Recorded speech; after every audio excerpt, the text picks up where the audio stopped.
Hello, this is Patrice, and for the next hour, I'll be reading from the August 4th issue of the front section of the New York Times on the Niagara Frontier Radio Reading Service. Trump's fixation on Arctic ships led to billions in no bid contracts. The president decided to buy 11 polar icebreakers after a game of golf with Finland's president. Experts say it's far from clear the United States needs so many. This is an article by Christopher Flavel, Andrea Fuller, and Nicholas Nehamas. Late one night last August, Alexander Stubb, the president of Finland, was at his summer residence 2 hours west of Helsinki when his phone rang. On the other end of the line was President Trump calling with a request. He wanted to buy a fleet of massive ships designed to cut through Arctic ice. Mr. Trump had long fixated on these hulking vessels known as polar icebreakers. He viewed them as crucial to dominating the Arctic, where rising temperatures have put key shipping lanes and vast mineral wealth up for grabs, and he was incensed that the United States possessed far fewer than Russia. 2 months later, Mr. Trump and Mr. Stubb were sitting in the Oval Office to announce a deal for 11 icebreakers worth almost $7 billion to be built by shipyards in both countries. The arrangement was unusual in various ways. The number was twice as many as the Coast Guard, which manages America's fleet, had said it needed. The contracts for building the ships would be awarded without competitive bids. And while 7 of the ships are expected to be built in the United States, the first 4 will be built in Finland, requiring Mr. Trump to waive a law prohibiting construction of national security vessels overseas. At that moment, though, none of that mattered. Mr. Trump wanted more icebreakers and he wanted them from Finland.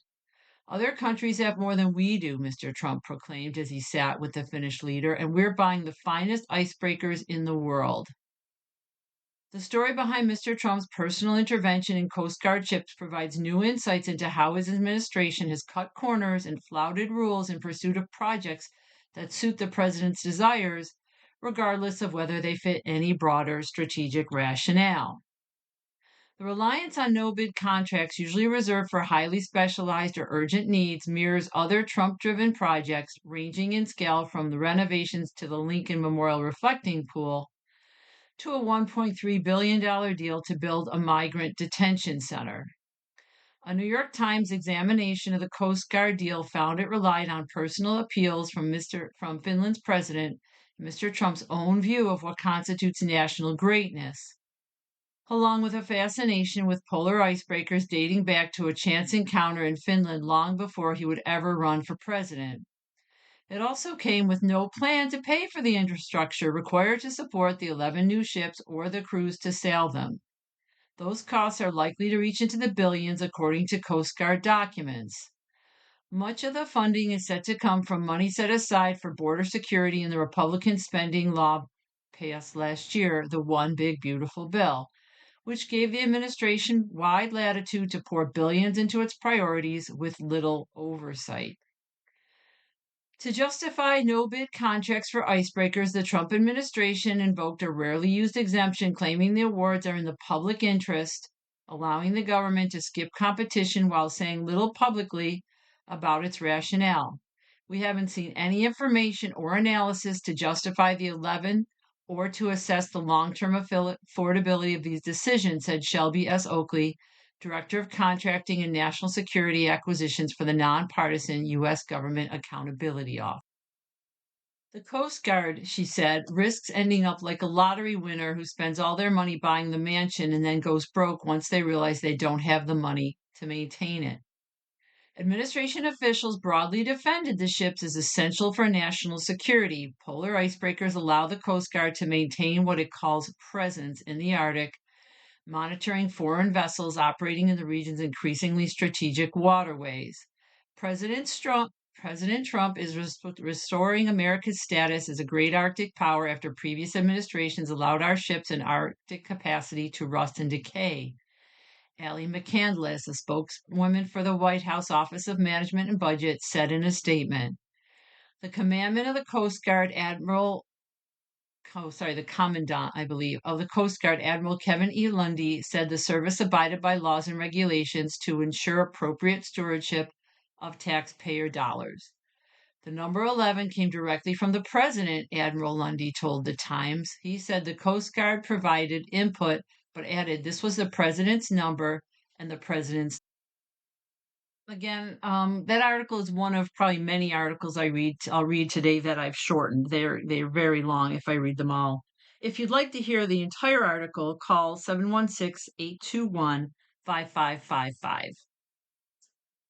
Documents Blanche released to ease path to confirmation leave loopholes. Critics say the written assurances are a political solution to a political problem rather than a legally binding document. This report is by Devlin Barrett.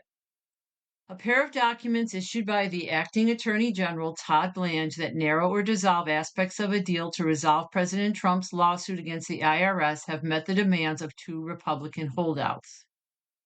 Senators Tom Tillis of North Carolina and John Cornyn of Texas refused to support Mr. Blanche's nomination unless he committed in writing to dropping a $1.8 billion fund funneling taxpayer money to the president's allies and putting stricter limits on a part of the plan that provides sweeping protections to Mr. Trump and those in his inner circle from IRS audits.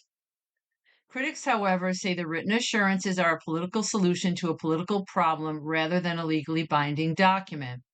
This case was flagrantly illegal from the start, and they're clearly trying to find a political way out of it that gets the Attorney General confirmed without giving up their legal rights to actually enforce this illegal settlement, said Matthew Platkin, a Democratic former New Jersey Attorney General. He is now in private practice representing various people suing over the fund. The Justice Department did not respond to a request for comment. For weeks, Mr. Blanche had resisted putting into writing his testimony to lawmakers that Mr. Trump's fund was truly dead, or that the tax protections applied more narrowly than the language in his initial order suggested. But on Sunday night, the administration relented. One of the two documents Mr. Blanche released stated that the order creating the fund is rescinded and shall have no force or effect.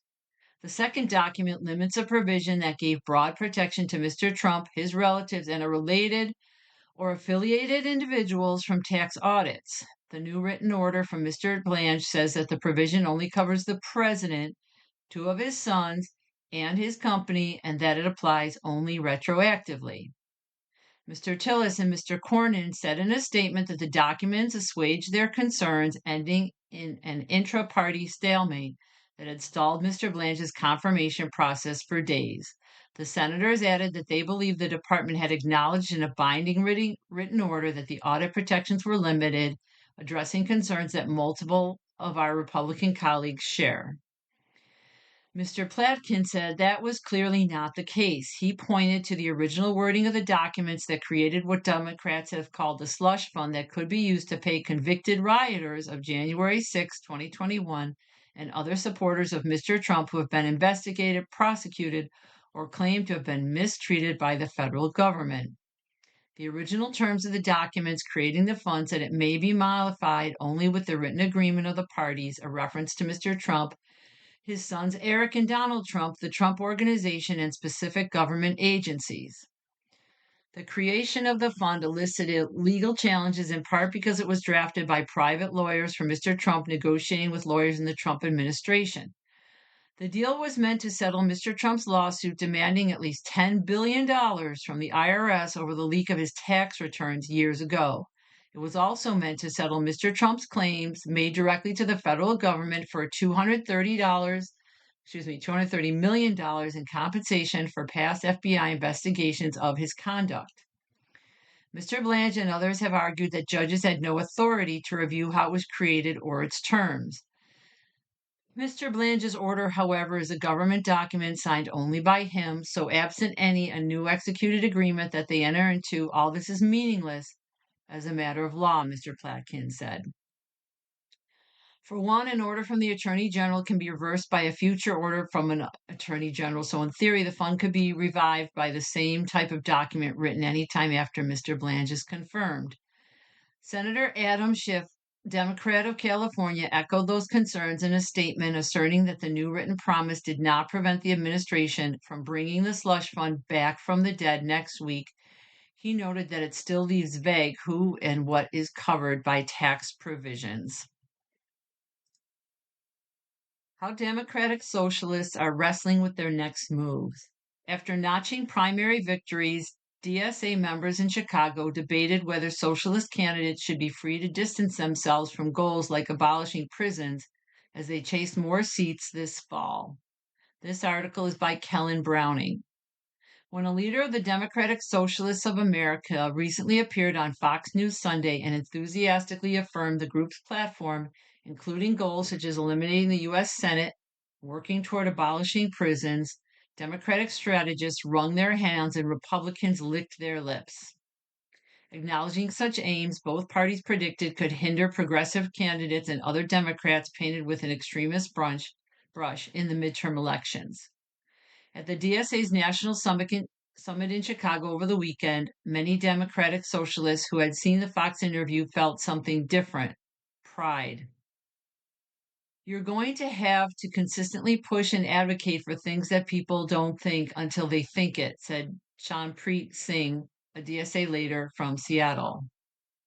Hundreds of members of the group, the country's largest socialist organization, gathered here at a moment of surging political influence, some wearing bright red shirts, swapping their labor strike tips with their comrades,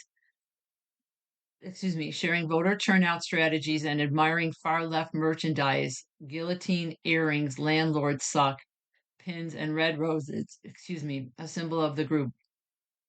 Many dismissed the notion that their positions could be a political problem and said they felt no need to moderate them. Electoral wins were proof, they reasoned, that Democratic voters were moving closer to them. As an ardent socialist movement has encroached more deeply into the Democratic Party, the DSA backed candidates ousting incumbent Democrats from New York to Colorado and notching other victories this year, the challenges associated with that often fraught cohabitation are coming into sharper focus. Those include questions on each side about the utility of working with each other. Toxic to a broad majority of the country was how Neera Tanden, the president of the Center for American Progress, a Democratic think tank, described aspirations such as prison abolition and doing away with the Senate. She predicted that Republicans would make socialist policies one of their main attack lines. Already, President Trump and other Republican leaders are going further, seeking to brand recent Democratic nominees falsely as communists. The next big test for Democratic Socialists will begin on Tuesday in Democratic primaries in Michigan and Missouri for the U.S. House. And Abdul El Sayed, a progressive doctor who is not a Democratic Socialist but shares many of the DSA's priorities, is running for the Senate in Michigan, a major battleground. A week later is the Democratic governor's primary in Wisconsin, where Francesca Hong, a state assemblywoman and DSA member, is the front runner. Unlike many of the left-leaning areas where Democratic Socialists have won primaries this year, Wisconsin is a perennial swing state. Though she has embraced the DSA label, Ms. Hong has backed away from her own past statements in favor of abolishing the police in the Senate. Last week, she said at a debate that she did not support the full platform of the National DSA and was not endorsed by DSA National. In an interview, Ms. Hong said that it was concerning to me when I'm pigeonholed as the DSA candidate. You can be a Democratic Socialist and be endorsed by your chapter and disagree on other decisions, she added.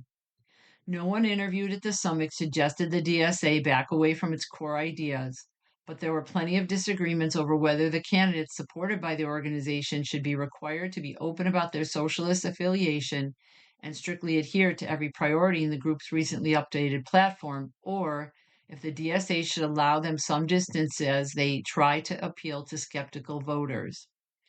There's no expectation that you have to fall in line and agree and parrot the party line on everything, said Cliff Connolly, a DSA member from Orlando who is on the organization's governing council.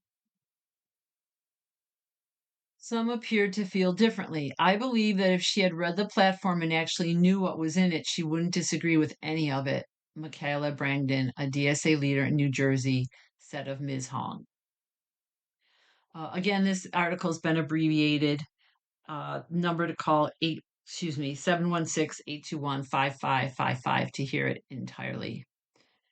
As a reminder, you are listening to a reading of articles and features from the front section of the New York Times on the Niagara Frontier Radio Reading Service. Mamdani may need to find $5 billion more a year for free childcare. A new report by the Center for New York City Affairs projected that a childcare system for all children under 5 could cost the city about $9 billion a year. This is an article by Eliza Shapiro. Mayor Zohran Mamdani's vision for a free childcare system for all New York City children under 5 could cost more than he estimated, according to a new report released on Monday. A new model developed by the Center for New York City Affairs, a nonpartisan research organization affiliated with the new school, estimated that the proposed program would cost about $9 billion annually, with an average cost per child of around $27,000. That's about $5 billion more than the city spent on childcare in 2025. City Hall has not yet released its own cost model. As a candidate, Mr. Mamdani said he thought it would cost about $6 billion per year to create a free universal childcare system for children as young as 6 weeks, regardless of family income. The city currently offers free pre-K for 3-year-olds and 4-year-olds, with limited seats for 2-year-olds starting this fall. The mayor used the $6 billion figure to argue that the state would need to raise taxes on New York's highest earners to pay for more seats. Free childcare is by far the most ambitious, complex, and expensive piece of Mr. Mamdani's push to expand the city's safety net. The new projection underscores just how difficult it could be to find the money to fund even part of his plan at a moment when families across the city have cited the soaring cost of childcare as a primary reason they are struggling to afford life in New York. But the center's research suggests that it would be next to impossible for Mr. Mamdani to make good on his promise without receiving billions of dollars in new revenue from the state or the federal government, or perhaps both, said Lauren Melodia, the director of the center's economic and fiscal policy work and one of the authors of the report. The roughly $3 billion gap between Mr. Mamdani's estimate and the center's projection is largely attributable to teacher pay. The center's model builds in higher rates that researchers recommend the city pay the child care centers it contracts with. Researchers also found that the city will have to hire about 23,000 new child care workers, mostly to staff classrooms of infants and children under 3 years old. Child care providers and family care centers, small programs run out of private homes, have a median takeaway pay of just $6 an hour, according to a separate report by the center. Jenna Lyle, a spokeswoman for the mayor, did not directly comment on the center's $9 billion estimate, but said the city is committed to getting child care workers raises while also meeting the parent demand for more free care. Delivering on those promises will require additional public investment, and this administration has been clear about that from the start, she said in a statement. The researchers projected that the Mamdani administration would need to create about 10,000 new seats to accommodate the infants and toddlers who are too young to enroll in pre-K right now. The city would most likely be able to meet that demand by relying on New York's patchwork system of family child care centers, but many of those facilities serve families who use vouchers, which are not yet a significant part of City Hall's child care plan. Mr. Mamdani has said he wants to offer free access without any income cutoffs, but the center's report argues that it could be simpler and at least marginally less expensive to incorporate child care vouchers for low-income families, which are already funded mostly by the state and federal government. City Hall could, for example, offer subsidized vouchers to all family in some low-income zip codes, Ms. Melodia suggested. Governor Kathy Hochul has given the Mamdani administration $1.2 billion to jumpstart its program for 2-year-olds in some neighborhoods. City Hall currently has no plan to fund the expansion after next year, besides asking the state for more money. The governor has said she plans to continue to fund the program. We are grateful to Governor Hochul for her partnership and initial investment in this work, said Ms. Lyle, the spokeswoman. Mr. Mamdani and his allies have already promised to renew pressure on the governor to pass a tax increase in Albany on the New York City residents making more than $1 million a year. The center's new estimate might make that task even more urgent. To make its case, City Hall would most likely have to prove that the parents are clamoring for more child care spots. So far, that picture is mixed. Despite Mr. Mamdani's active encouragement, roughly the same number of parents applied this year as last year under former Mayor Eric Adams, who barely advertised the programs. City officials said they were encouraged by parent demand for seats for 2-year-olds. Enrollment data will be released on Tuesday. The extraordinary response to our first 2K application season is proof the demand is there, Ms. Lyle said. Now our responsibility is to meet it. Michigan's tense Democratic Senate race poses a big test for a divided party. Progressives hope momentum by Dr. Abdul El-Sayed will give them a signature victory. Centrists warn that picking him will backfire in November. Acrimony is everywhere. This is an article by Reed J. Epstein and Sam Easter. Democrats' nastiest, most expensive Senate primary will culminate on Tuesday in Michigan, a pivotal midterm battleground where an insurgent progressive is looking to defeat an established back moderate in a contest serving as a referendum on the party's future. The race between Representative Haley Stevens and Dr. Abdul El-Sayed, a former public health official, is charged by tensions over Israel, how to fight President Trump and the GOP, and what makes a candidate electable. The result will factor into the fight for Senate control in November and may have ramifications that extend to the next presidential contest. While polls conducted the last month have shown uncertainty in the competition, several recent public surveys show Dr. El-Sayed leading, and he is increasingly seen by Democrats as a favorite as voters prepare to make their picks. In the final stretch, the candidates are speaking about each other in sharply critical terms. Their supporters can be even more severe. It's the threats, it's the ugliness, said Representative Debbie Dingell of Michigan, a Democrat who was neutral in the Senate primary. You have to worry about security. You don't know who could try to disrupt. Events are very scary right now. In a recent interview with Amani Al-Khattabah, founder of the MuslimGirl.com, Dr. El-Sayed called Ms. Stevens the least capable candidate in America. Ms. Stevens responded on social media in part by saying, everyone in America understands you want to blame all of your problems on Jewish Americans. The race has divided prominent Democrats and drawn a flood of outside money, nearly all of it to help Ms. Stevens, including more than $60 million in pro-Stevens super PAC ads. For the Democratic Party's left, the race is a chance to notch its most significant victory yet in a primary season when progressives, anti-establishment candidates have made inroads. For centrists, the race is an opportunity to steer the party toward what it sees as a stronger blueprint for November. Ms. Stevens, a moderate from the Detroit suburbs who was first elected in the 2018 Democratic wave, says she is best equipped to prevail in November against former Representative Mike Rogers, the Republican candidate who does not face primary opposition. She and her allies are emphasizing her focus on Michigan and casting Dr. El-Sayed as someone more interested in his national image with views that could alienate swing voters. Dr. El-Sayed, who would be the first Muslim senator if elected this fall, is a progressive who lost the 2018 primary for governor, and in the years since has written a book and hosted a podcast. He is positioning himself as a champion for the working class and as a fighter against corporate interests. He wants to abolish ICE and is sharply critical of the American Israel Public Affairs Committee, which through its main super PAC has spent more than $30 million on ads backing Ms. Stevens. In the final weekend of campaigning, the candidates traded more blows with Dr. El-Sayed accusing Ms. Stevens of running a flailing campaign and Ms. Stevens arguing that she was the only candidate who can keep Michigan blue. The harsh tenor of the race has the party on edge on the eve of the primary. It just strikes me that he's maybe in a dark spot and throwing shots, Mr. Stevens said of her rival during a recent interview at a campaign stop in Muskegon. Do you think if I had a job, I would have gone? Moroccan migrants described their despair at their economic future, explaining what propelled them across the border with Spain.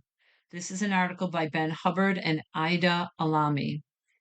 When King Mohammed VI sorry, it's in Roman numerals. I think VI is 6. Of Morocco addressed his people on Wednesday to commemorate his 27th year on the throne. He spoke hopefully of his North African nation's future.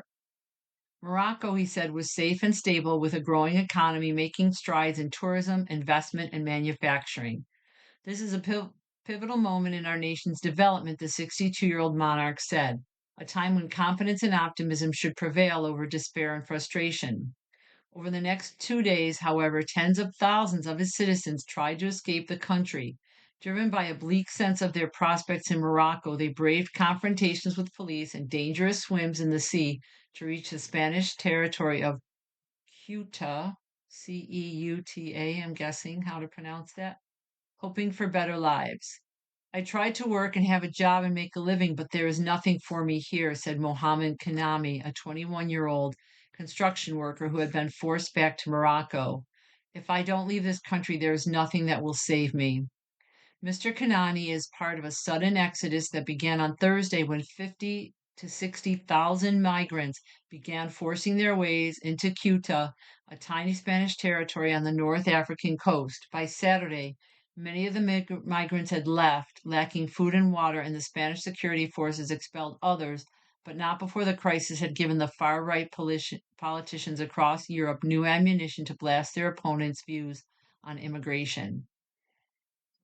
The Spanish authorities said on Sunday that they had recorded 72 deaths during the crisis. The Moroccan government reported 11 deaths. Both sides said most of the deaths were from drowning.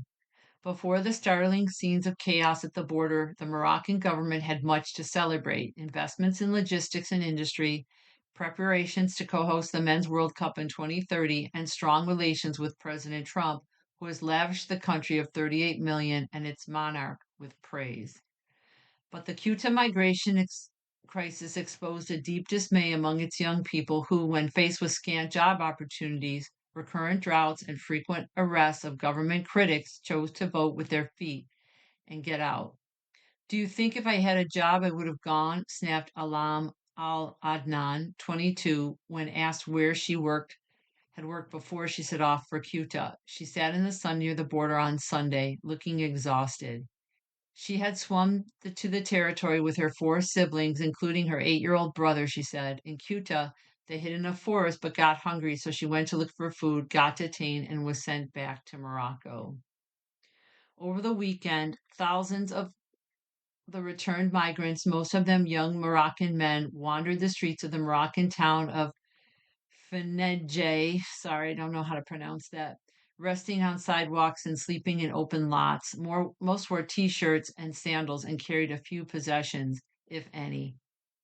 Teams of policemen in black uniforms swept through the town, pushing the migrants out of public areas and bundling those who resisted into vans.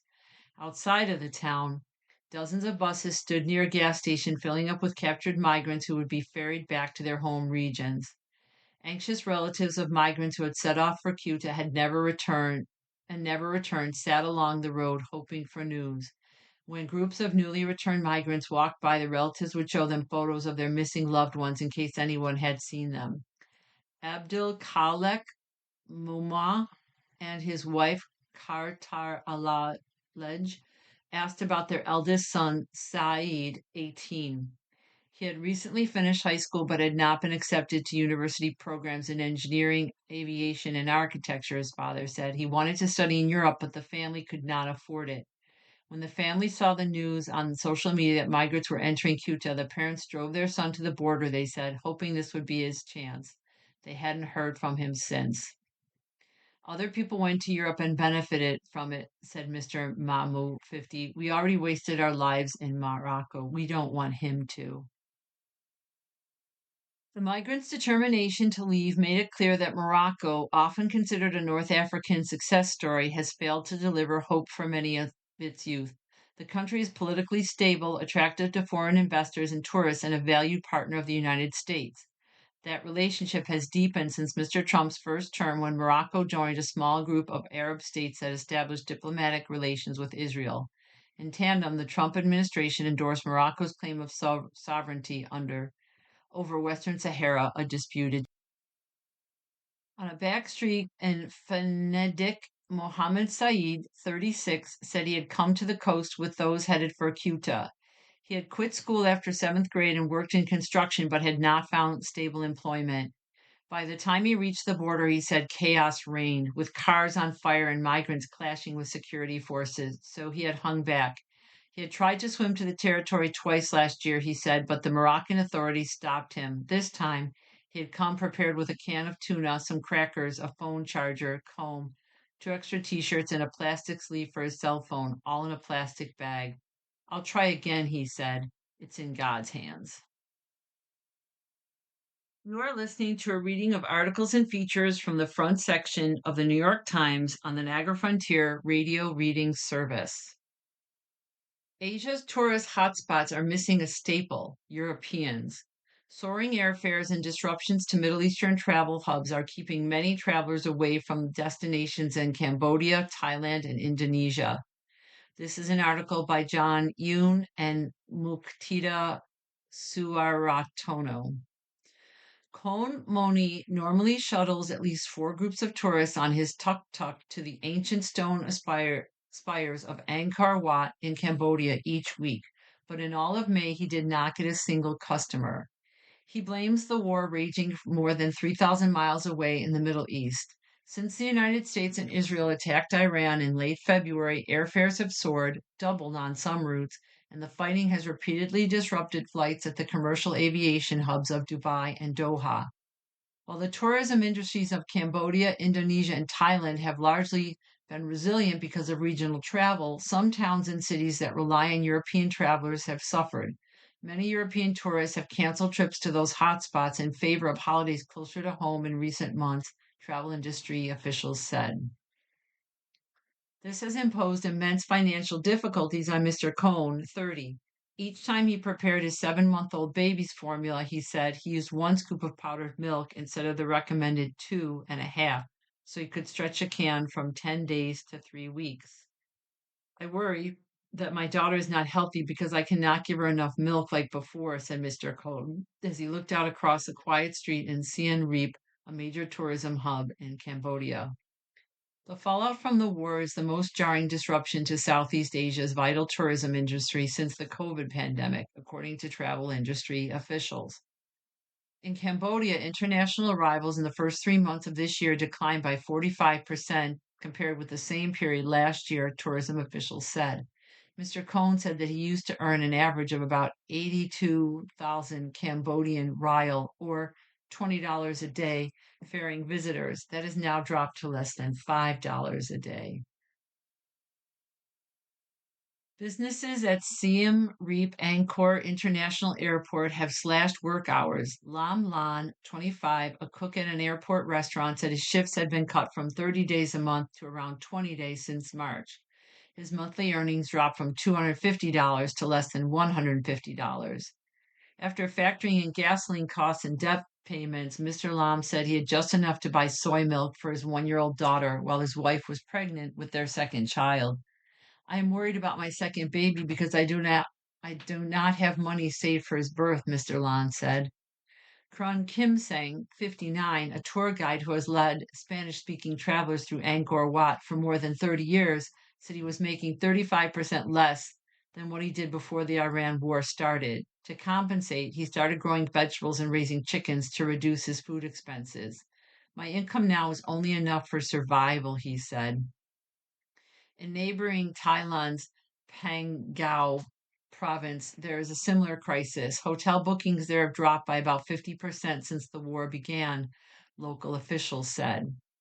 At Surakai Pier, the main gateway for boat tours to Koh Khao Phan Kan, an island that featured in a James Bond film, the financial damage was visible, where a steady procession of minibuses and long-tail boats once carried thousands of tourists a day. Dozens of vessels now sit idle, rocking quietly at their moorings. I don't know how long we can survive, said Chanifa Lakleum, 46, who collects the pier's boat fees of 10 Thai baht, or about 30 cents. There had been almost no trips to collect fees from since the war began, she said. Her husband, a boat operator for 16 years, has not had any customers since April, she said. The family now relies entirely on her 243 monthly wage. She said she stopped along the roadside every evening on her way home to forage for wild ivy gourd leaves and melangio fruit to boil into a basic soup for her husband and two children. We used to go out over the weekend for entertainment with the kids. We used to eat out, Miss Chanape said. Not anymore. It's a luxury we cannot afford. Rungrat Hayolek, 53, who has run boat tours in Fananga, sorry for my pronunciation, for 30 years, said that with the European tourists gone, residents were cutting non-essential expenses. He said his monthly earnings had dropped from about $900 to $300, and he was forced to burn through most of his savings. When his teenage daughter asked to go on a vacation during a recent school break, he asked her to buy a snack at the nearest convenience store. That, he said, was the only outing they could afford. Things look so bleak right now, Mr. Rungrat said. All I can do is pray and be patient. Pardoned by Trump, a former president faces justice in Honduras. Juan Orlando Hernandez, the former leader, faces fraud and money laundering charges after a Trump pardon overturned a drug trafficking sentence. This article by Joan Suazu and Emiliano Rodriguez Mega. Just 8 months ago, Orlando Hernandez was beginning a 45-year prison sentence in a West Virginia federal penitentiary for sweeping drug trafficking and weapons charges. Now, Mr. Hernandez is back on home soil to face justice in his country. A former president of Honduras, he was extradited to the United States in 2022 following charges of operating his country as a narco state and saying that he would shove the drugs right up the noses of gringos by flooding the United States with cocaine. 2 years ago, he was found guilty in a U.S. federal court, but after his family and right-wing political operatives lobbied for his release, President Trump granted him a pardon in November. Today I came back to my homeland, Mr. Hernandez, who served as his country's leader from 2014 to 2022, told a crowd of cheering supporters upon his return just over a week ago. I came to be just another Honduran who builds, uplifts, and unifies both inside and outside my party. However, his homecoming starts a new legal battle. Despite having his U.S. conviction wiped clean and delaying his return home until after Honduran arrest warrant against him was suspended, Mr. Hernandez remains a target in an enormous anti-corruption investigation in Honduras, known as the Pandora case. The inquiry centers on a network of lawmakers and high-ranking politicians who, from 2010 to 2013, are said to have diverted public funds meant for social programs, agriculture, and poverty reduction. They then funneled that money, Honduran prosecutors say, into private foundations to finance political campaigns, including Mr. Hernandez's successful 2013 presidential bid. He has maintained that the accusations against him are politically motivated. Here is what to know as Mr. Hernandez stepped back into the spotlight to face Honduran justice. What did a U.S. court find him guilty of? Less than 3 weeks after Mr. Hernandez stepped down in 2022 from his second presidential term, U.S. authorities requested his arrest and extradition from the newly installed left-wing government in Honduras. Shortly after, elite police units surrounded his home in Tegucigalpa, the capital, and he was flown in handcuffs to the United States.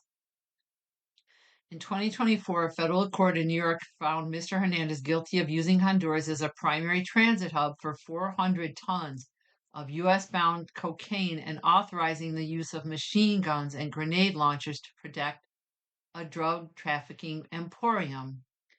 In court, Judge P. Kevin Castell called Mr. Hernandez a two-faced politician hungry for power who posed as an anti-drug warrior while secretly partnering with traffickers. Before being sentenced, Mr. Hernandez insisted that he had been the target of a political persecution. It's as if I had been thrown into a deep river with my hands bound, he said. U.S. prosecutors also said that Mr. Hernandez received millions of dollars of drug money from criminal actors, including from the notorious Mexican drug lord Joaquin Guzman Loera, also known as El Chapo. Why did Trump pardon him? Mr. Hernandez's case was taken up by conservative figures like Roger G. Stone Jr., who was himself pardoned by Mr. Trump in 2020. Mr. Stone, a longtime friend and ally of Mr. Trump, admitted to personally delivering a pardon request to the White House in 2025, arguing that the political left had wrongfully framed Mr. Hernandez.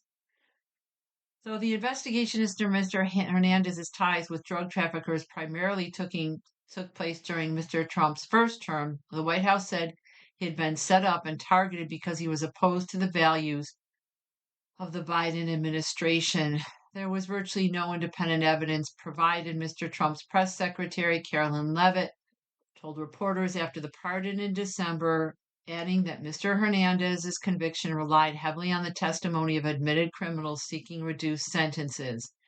Mr. Trump's pardon also coincided with his endorsement of a right-wing presidential candidate from Mr. Hernandez's party, Nasri Asfura, who went on to win last year's election.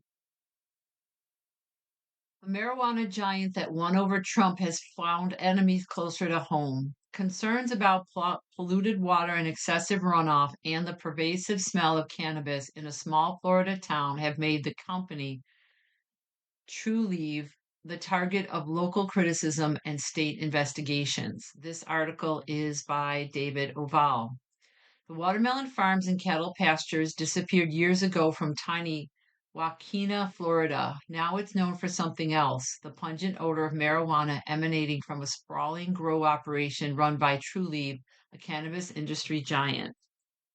Neighbors grumbled about the smell, the drone of machinery, and the bright lights piercing the night from the time Trulieve started harvesting marijuana here in 2020. Their complaints drew little attention in rural Jefferson County near Tallahassee in north central Florida. Then came the Facebook video. The clip posted online this spring showed greenish water gushing from the Trulieve property onto the adjacent property of Felicia and James Lamb. The video, posted by a relative of the couple, galvanized the county residents against Trulieve, whose well-connected chief executive helped persuade President Trump to reclassify medical marijuana in April as a less dangerous drug. It was shocking to people, Felicia Lamb said of the video. People had heard about the runoff, but it's another thing for them to see it. Residents soon packed Jefferson County Commission meetings to complain about the smell and raise concerns that water from the 1 million square foot indoor cannabis operation, one of the largest in the United States, was contaminating the soil. Trulieve officials have insisted that the water is safe, nothing more than normal runoff that flowed onto land property long before the company opened its cultivation campus. The officials have also noted that Trulieve has reduced the smell wafting from its facility by halting marijuana composting on site in recent months and installing powerful filtration systems. When a neighbor brings us a problem, we will keep working until we've done everything reasonably within our power, Trulieve's chief production officer, Kyle Landrum, wrote last month in an opinion piece in the Tallahassee Democrat, a response to Felicia Lamb's own piece published days earlier criticizing the company. The recent furor has prompted investigations into Trulieve operation by several state agencies. It has also divided a rural community that is already grappling with change and is now reconciling itself to an industry that employs nearly 300 people locally, but remains anathema to many. I don't need drugs to enjoy my life, but apparently some do. That's their business, said Nancy Gebhardt, 73, a retiree who lives across the road and often avoids going outside because of the smell. Don't force it on me. I shouldn't have to put up with their stink. Ms. Gebhardt and her husband said they want to sell their longtime home in Wakena, which has fewer than 200 residents, but that potential buyers don't want to live near Trulieve. The tension in Jefferson County echoes community pushback to the data centers springing up around the country. As the nation's cannabis industry has grown, so have complaints from neighbors of cultivation facilities, but typically in blue states such as California and Massachusetts, where both medical and recreational weed are legal. In Florida, marijuana is legal only for medicinal purposes. Trulieve, based in Tallahassee, became the first cannabis company to trade on major U.S. stock exchange in June, a move enabled by Mr. Trump's loosening of restrictions for medical marijuana. It operates nearly a quarter of the dispensaries in Florida and spent nearly $150 million supporting a 2024 ballot measure seeking to legalize recreational marijuana. Jerry Loudermilk, 49, a Jefferson County resident, worked at a Tallahassee Target before accepting a job at Trulieve as a cleaner. There's a few around here that don't care for us right now, he said. As far as I'm certain, I love it. He just completed his 5th year on the job. You are listening to a reading of articles and features from the New York section, from the front section of the New York Times on the Niagara Frontier Radio Reading Service. Again, I have taken the liberty of shortening some articles. To hear them entirely, the number to call is 716-821-5555.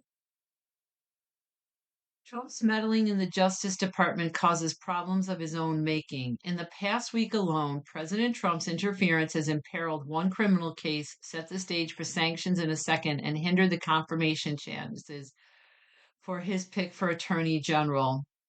This article by Alan Feuer. From the moment President Trump was reelected, he has muscled his way into the driver's seat at the Justice Department, leaving tread marks on its time-honored independence from the White House by demanding and sometimes directing investigations into his enemies.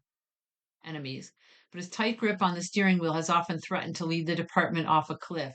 Last week offered a particularly vivid portrait of the consequences of Mr. Trump's meddling, which in the span of only a few days imperiled one criminal case, set the stage for sanctions in a second, and gummed up the chances that his pick for Attorney General will be confirmed by the Senate. Mr. Trump has long believed that he is his own best advisor and that, as the leader of the executive branch, he enjoys complete control over the agencies beneath him. But there is reason the department in charge of federal law enforcement has traditionally stood outside the president's personal purview, said Norman L. Eisen, a lawyer involved in some of the recent cases who, early in his career, worked on the Obama administration's no contact policy with the Justice Department. When presidents meddle in the department, Mr. Eisen said, it tends to disrupt its normal functionings.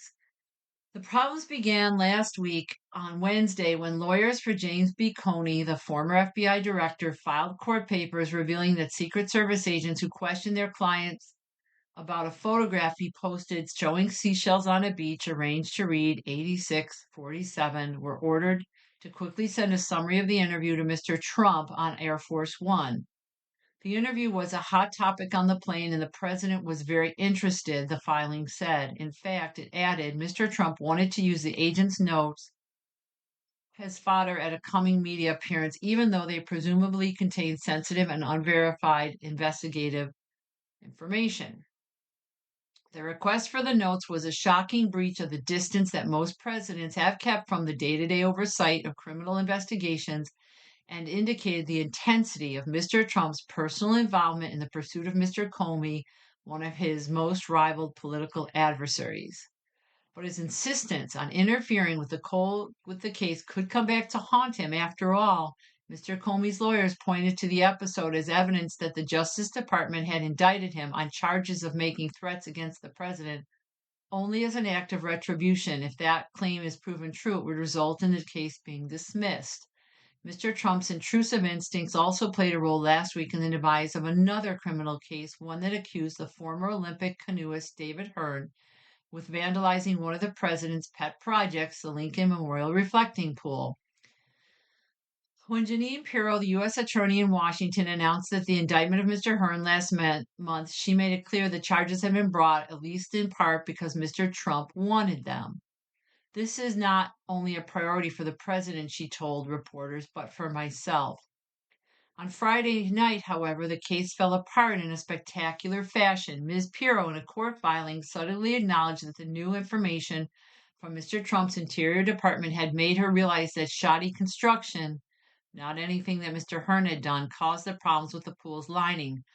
But even that confession did not stop Mr. Trump from doubling down on his vandalism narrative. On Saturday morning, he posted a message on social media saying that he disagreed entirely with Ms. Pirro, a veteran prosecutor and a friend of his for more than 40 years. I don't know what she was thinking, Mr. Trump wrote. While Mr. Hearn's lawyers have not disclosed what they might do next, the case's collapse gives them an opening to argue that the president's stubborn statements about the matter suggest the prosecution was vexatious, frivolous, or brought in bad faith. Should a move like that succeed, it would add to the roster of Ms. Pirro's values to go after Mr. Trump's enemies, a list that already included 6 Democratic lawmakers accused of sedition by the president after they posted a video reminding military personnel of their obligations to ignore illegal orders. It would also allow Mr. Hearn to recoup legal fees for the cast of lawyers he hired to defend himself. The president also intervened on another important bit of business at the Justice Department, the effort to confirm Todd Blanche, Mr. Trump's personal lawyer, as Attorney General. I'm going to skip the rest because that really was covered in another article. 2 deaths linked to cyclosporosis in Michigan. The patients had significantly underlying health conditions, health officials said. This article by Caroline Hopkins Legaspi. Health officials in Michigan have linked 2 deaths to cyclosporosis, an intestinal illness caused by the parasite Cyclospora. These are the first fatalities associated with a 9-state outbreak connected to iceberg lettuce supplied by Taylor Farms, a spokeswoman for the Centers of Disease Control Prevention said.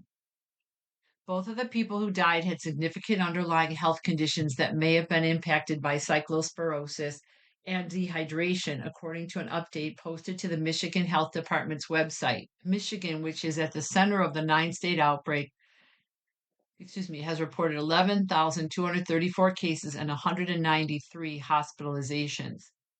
John Guzwich, who worked on foodborne disease outbreaks at the Food and Drug Administration from 1997 to 2011, said he was not aware of any other instances where the CDC had reported deaths in the United States linked to the parasite, which spreads through food or water contaminated with human feces. This is unprecedented, he said.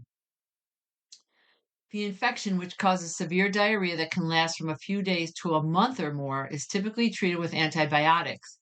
Deaths from cyclosporosis are atypical in the United States, said Matthew Moore, a food safety microbiologist at the University of Massachusetts Amherst.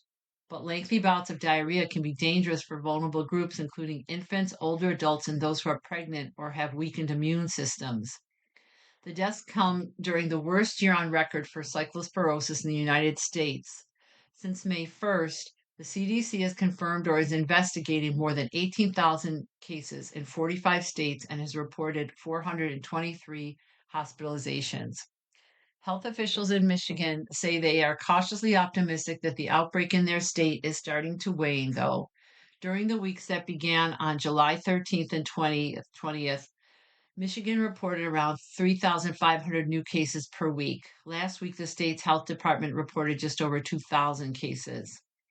We have growing confidence that the outbreak is declining, said Lena Stebbins, a spokeswoman for Michigan's health department, but health experts say it is still too early to tell whether cases nationwide are headed in a similar direction. After consuming contaminated food or water, it can take weeks for someone to develop cyclospora symptoms and receive a positive test. That means that older cases are now just being counted may continue to contribute to the rise in cases nationally, even after the source of the contamination is gone from the food. Now ending up on a little science. Archaeologists find hundreds of ancient glyphs in the Amazon. The geometric earthwork structures carved into the ground with embankments and ditches are in some cases more than 2,500 years old, researchers said. Flying over the southwestern Amazon, archaeologists have discovered hundreds of ancient monumental designs carved in the earth that hinted at complex societies in the rainforest a millennium before Spanish and Portuguese colonists arrived. The research published this week in the journal Nature shows circles, squares, and other geometric figures, some with connecting roads beneath the forest canopy, with nearly 400 previously unknown earthworks in all. Many are formations that archaeologists call geoglyphs and date from between 600 BC to 850 AD. All of them add to evidence contradicting the depiction of the Amazon as largely untouched expanse before the arrival of the Europeans in the 15th century. To see under the dense canopy near the borders of Bolivia, Brazil, and Peru, the researchers used a laser scanning technology called LIDAR, an acronym for light detection and ranging, which archaeologists and other scholars around the world have used to map sites invisible to the naked eye. The geoglyphs, shaped by embankments, mounds, and trenches, vary in size. Most span 7 acres, including many with ditches 30 feet wide and 15 feet deep. The biggest figure sprawls across more than 120 acres. This is an important and ambitious study based on exceptionally extensive LIDAR coverage for this region, which reveals the remarkable scale of the pre-Columbian landscape modification in southwestern Amazonia, said Jose Iriarte, an archaeologist at the University of Exeter who was not involved in the research. Further excavation, he said, would be crucial in investigating the geoglyphs, which in many ways remain mysterious, including how they were used and whether they were associated with residents, ceremonies, or other activities. Drawing in part on oral accounts from Apurina Nation, the indigenous group that lives in the center of the earthwork area, the researchers said the designs likely had several purposes. We are quite sure that those are used for festivities, political occasions, ceremonies, dance, music, and also competition like ball games, said Marty Parsinen, the lead author and an emeritus professor at the University of Helsinki. Dr. Parsinen's team also suggested that at the peak of the Akwari Society between 100 and 300 AD, the total population of this region may have reached up to 3 million people. Population estimates are a subject of intense and sometimes thorny debate among researchers. Some experts said that the latest study's proposal should be treated with caution since it extrapolates not from excavated settlements but from a number of other factors like how many earthwork sites may be in the region and how many people were probably needed to build and maintain them. But most scientists now hold that the 16th century accounts of dense populations were not as far fetched as many generations believed. They thought that it was the imagination of Carvajal and the expedition of Orellana, which saw really huge settlements, Dr. Parsinian said. Oh, you have been listening to a reading of articles and features from the August 4th issue of the front section of the New York Times. We read from the front section of the New York Times every Sunday at 1. Your reader has been Patrice. It has been my pleasure to read to you. And again, the number to call 716-821-5555 to hear any articles that I abbreviated. Thank you and have a wonderful day.